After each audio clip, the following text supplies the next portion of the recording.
B1 को thymine कहते हैं, B2 को राइबोफ्लेविन, B3 को नियासिन या निकोटिनिक अम्ल, B5 को पेंटोथेनिक अम्ल कहते हैं, B6 को पायरिडॉक्सिन कहते हैं, B7 को बाइटिन कहते हैं, B9 को फोलिक एसिड, B12 साइनोकोबालामाइन और विटामिन सी को एस्कार्बिक अम्ल, D कैल्सीफेरॉल, E को टोकोफेरॉल, K हो गया फिलोक्यूनोन। ठीक है, तो रेटिनॉल की कमी से रतौंधी, जेरोथैल्मिया ये सब हो जाता है। थाइमिन, B1 की कमी से बेरी और वृद्धि रुकना। राइबोफ्लेविन यानी B2 की कमी से किलोसिस रोग हो जाता है। B3 की कमी से पेलाग्रा या चर्मगाह। B5 की कमी से भी चर्म रोग या सफ़ेद बाल होते हैं। B6 की कमी से रक्त छीड़ता, चर्म रोग और पेशी ऐठन होता है। B7 की कमी से चर्म रोग, बालों का झड़ना। B9 की कमी से रक्त छीड़ता हो जाता है और पुण्य वृद्धि होती है। B12 की कमी से घातक रक्त छीड़ता यानी तंत्रिका तंत्र में गड़बड़ी। विटामिन सी की कमी से स्कर्वी रोग होता है। D की कमी से रिकेट्स, ऑस्टियोमलेशिया। विटामिन ई की कमी से जनन क्षमता में कमी आती है, जननांग तथा पेशी कमजोरी। और के की कमी से चोट लगने में रक्त का न बनना।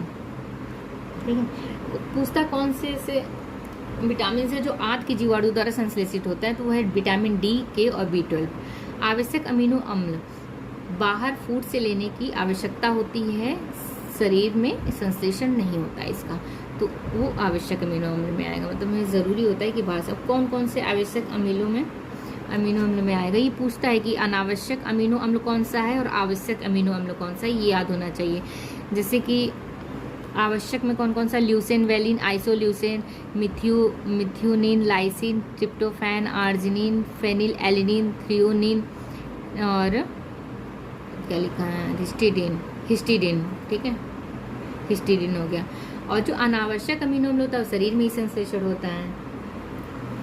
तो अगर हम एक याद कर लिए तो जो बचा वो टिक लगा ही लेंगे कि हाँ ये अनावश्यक अमीनो अम्ल हो गया। तो एक याद करने के लिए हमने फार्मूला बनाया है कि ल्योवेलिआई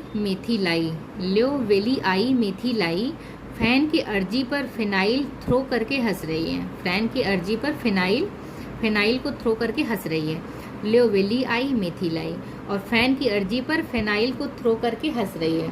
तो ल्यो से ल्यूसिन हो गया, वेली से वेलिन हो गया, आई से आइसोल्यूसिन हो गया, मेथी से मेथियोनिन हो गया, फैन से लाई से लाइसिन हो गया, फैन से ट्रिप्टोफैन हो गया, अर्जी से आर्जिनिन हो गया और फेनाइल से फेनिल एलिनिन हो गया और थ्रो से हो गया थ्रियोनिन और हंस रही यानी हिस्टीडिन। तो ये याद रहेगा तो हम लगा लेंगे आवश्यक अमीनो अम्ल कौन कौन से हैं। ल्योवेलिआई मेथिलाई फैन के अर्जी पर फेनाइल थ्रो करके हंस रही है। बाकी जितने बचे अनावश्यक में आ जाएंगे। फ्रैक्टोज का शहद और फल में फ्रैक्टोज पाया जाता है, गन्ने के रस में सुक्रोज और माल्टोज, अंकुरित अनाज में माल्टोज पाया जाता है। स्टार्च एंड सेलुलोज ये ग्लूकोज के बहुलक हैं। ठीक है, तो वनस्पति से प्राप्त होते हैं ये दोनों। आयोडीन जो सेलुलोज होता है वो आयोडीन, ये कभी कभी आता है क्वेश्चन बन के कि आयोडीन के साथ क्रिया करता है कि नहीं। सेलुलोज नहीं करता है और ये करता है, स्टार्च करता है। आयोडीन के साथ क्रिया करके नीला रंग हो जाता है स्टार्च का। और ये दोनों जो होता है ग्लूकोज के बहुलक हैं। अब कार्बोहाइड्रेट्स 3 टाइप्स के होते हैं, मोनोसैक्राइड, डाइसैक्राइड, पॉलीसैक्राइड। मोनोसैक्राइड में ग्लूकोज, फ्रैक्टोज, गैलेक्टोज, डाइसैक्राइड में सुक्रोज, माल्टोज, लैक्टोज आते हैं और पॉलीसैक्राइड में स्टार्च, सेलुलोज, ग्लाइकोजन और काइटिन आता है। तो इसको याद करने के लिए G2F ग्लूकोज, गैलेक्टोज और फ्रैक्टोज। तो मोनोसैक्राइड G2F याद कर लेंगे। डाइसैक्राइड के लिए शुक्र है माँ लौटाई, तो शुक्र है माँ लौटाई सुक्रोज, माँ से माल्टोज, लौटाई लैक्टोज, तो शुक्र है माँ लौटाई। तो डाइसैक्राइड में ये आ गया। विटामिन ए संक्रमण रोधी विटामिन कहते हैं विटामिन ए को। और यकृत का संचित रहता है, यकृत में संचित रहता है। तो पूछेगा कौन सा ऐसा विटामिन है जो यकृत में संचित रहता है, वो विटामिन ए है। ये धान की भूसी में पाया जाता है। धान की भूसी में कौन सा विटामिन पाया जाता है पूछेगा तो B1 पाया जाता है धान की भूसी में। दो टाइप्स में वसा को किया गया है, संतृप्त और असंतृप्त। तो संतृप्त वसा में कार्बन, हाइड्रोजन, ऑक्सीजन में एकल बंध होता है और वहीं असंतृप्त वसा में दोहरा बंध होता है। ये हानिकारक होता है, ये लाभदायक होता है। स्रोत जंतु वसा है और असंतृप्त का स्रोत पादप वसा है। कुछ अपवाद भी, अब जैसे अब क्या संतृप्त वसा जंतु वसा से मिलता है हमें, बट नारियल का तेल अपवाद है, नारियल के तेल जंतु वसा तो है नहीं, बट ये इससे संतृप्त वसा मिलता है हमें नारियल के तेल से। उसी तरह असंतृप्त में अपवाद है मछली का तेल। असंतृप्त वसा हमें पादप से मिलता है, बट मछली के तेल से भी हमें असंतृप्त वसा मिलता है। कैल्शियम के बाद देखते हैं, हड्डी और दांत की मजबूती और पेशी संकुचन के लिए आवश्यक होता है कैल्शियम। रुधिर स्पंदन में सहायक होता है कैल्शियम। हृदय जब ब्लड को पंप करती है तो उसे रुधिर स्पंदन कहते हैं, ठीक है। तो ये पता रहना चाहिए आप लोगों को कि रुधिर स्पंदन किसे कहते हैं। और तो इसके कैल्शियम किस किस चीज़ के लिए हेल्पफुल होगी, ये सारी चीज़ें होगी। पोटेशियम देख लेते हैं। पोटेशियम और सोडियम पेशी संकुचन, शरीर में विद्युत अपघट्य संतुलन, तंत्रिका आवेग का संचरण, इन सब चीज़ों के लिए ज़रूरी होता है पोटेशियम एंड सोडियम। पोटेशियम का कुछ सोर्स है, जैसे केला, बीन्स वगैरह में पाया जाता है पोटेशियम, और मछली, अंडा, नमक में सोडियम पाया जाता है। श्वसन क्रिया को नियंत्रित किया जाता है पश्च मस्तिष्क के मेडुला ऑब्लंगाटा द्वारा, ठीक है, ये याद रखना।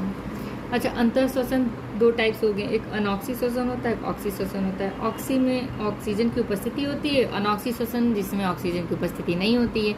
इसका क्रिया स्थल कहाँ होता है, कोशिका द्रव्य में होता है। जो अनॉक्सी श्वसन होता है वो कोशिका द्रव्य में होता है, जबकि ऑक्सी श्वसन कहाँ होता है, ये कोशिका, इसका स्थल होता है प्रोकैरियोटिक की कोशिका कला में। श्वसनीय पदार्थ ग्लूकोज, इसमें ग्लूकोज बनता है, और इसमें श्वसनीय पदार्थ क्या होता है, पायरुविक अम्ल होता है। इसमें 4 ATP का निर्माण होता है, इसमें 36 ATP का निर्माण होता है। श्वसनांग के रूप में क्या है इस, अच्छा ये अलग है, इसके अंदर नहीं है, इसको अलग फैक्ट है, ठीक है। चलिए आगे चलते हैं। अमीबा, स्पंज आदि कहाँ से सांस लेते हैं, तो कौन से पार्ट से, तो प्लाज्मा मेम्ब्रेन से, कोशिका झिल्ली से। तो श्वसनांग कौन सा है, अमीबा स्पंज का, कोशिका झिल्ली है, यानी प्लाज्मा मेम्ब्रेन। वहीं एनिलीडा संघ के जितने भी जंतु हो गए, और मोलस्का के जंतु, पाइला आदि, ये, और एनिलीडा संघ से केचुआ हो गया, जोक हो गया। मोलस्का जैसे सीपी, घोंगा, ऑक्टोपस, ये सब मोलस्का में आएंगे। तो ये सब स्किन से सांस लेते हैं। कील, तिलचट्टा में हमारा कीट और तिलचट्टा का श्वसनांग कौन सा है, श्वसनालिका यानी ट्रैकिया, ओके। और बिच्छू का क्या है, बुकलंग्स। ससम मनु यानी स्तनधारी जितने हो गए उनका तो लंग्स ही है। स्वस्थ मनुष्य में हीमोग्लोबिन की मात्रा कितनी होती है, 15 ग्राम प्रति 100 मिलीलीटर। रुधिर में 15 ग्राम। 1 ग्राम हीमोग्लोबिन में ऑक्सीजन की मात्रा कितनी होती है, तो 1.34 मिलियन ऑक्सीजन। 100 मिलीलीटर रुधिर में हीमोग्लोबिन में ऑक्सीजन कितना होता है, लगभग 20 मिलीलीटर।